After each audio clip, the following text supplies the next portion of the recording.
आज का बाइबल का वचन यशाया का ग्रंथ अध्याय 50 वचन 4 से 9 और आज का सुसमाचार मत्ती के अनुसार अध्याय 26 वचन 14 से 25। यशाया का ग्रंथ अध्याय 50 वचन 4 से 9। प्रभु ने मुझे शीय बनाकर वाणी दी है, जिसे मैं थके मांदे लोगों को संभाल सकूं। वह प्रतिदिन प्रातः मेरे कान खोल देता है, जिससे मैं शीय की तरह सुन सकूं। प्रभु ने मेरे कान खोल दिए हैं। मैं न तो उसका विरोध किया और न पीछे हटा। मैंने मारने वालों के सामने अपनी पीठ कर दी और दाढ़ी नोचने वालों के सामने अपना गाल। मैंने अपमान करने और थूकने वालों से अपना मुख नहीं छिपाया। प्रभु मेरी सहायता करता है, इसलिए मैं अपमान से विचलित नहीं हुआ। मैंने पत्थर की तरह अपना मुंह कड़ा कर लिया। मैं जानता हूँ कि अंत में मुझे निराश नहीं होना पड़ेगा। मेरा रक्षक निकट है, तो मेरा विरोधी कौन? हम एक दूसरे का सामना करें। मुझ पर अभियोग लगाने वाला कौन? वह आगे बढ़ने का साहस करे।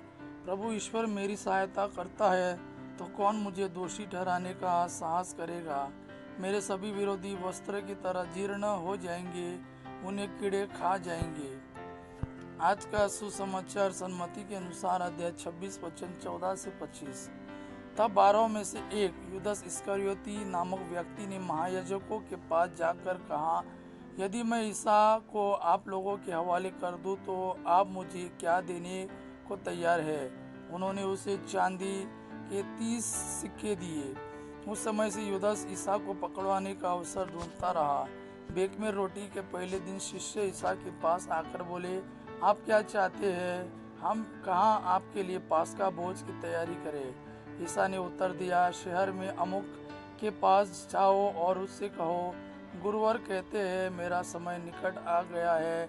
मैं अपने शिष्यों के साथ तुम्हारे यहाँ पास्का का भोजन करूँगा। ईसा ने जैसा आदेश दिया, शिष्यों ने वैसा ही किया और पास्का भोज की तैयारी कर ली। संध्या हो जाने पर ईसा 12 शिष्यों के साथ भोजन करने बैठे। उनके भोजन करते समय ईसा ने कहा, मैं तुम लोगों से यह कहता हूँ, तुम में से ही एक मुझे पकड़वा देगा। वे बहुत उदास हो गए और एक एक कर उनसे पूछने लगे, प्रभु, कहीं वह मैं तो नहीं हूँ?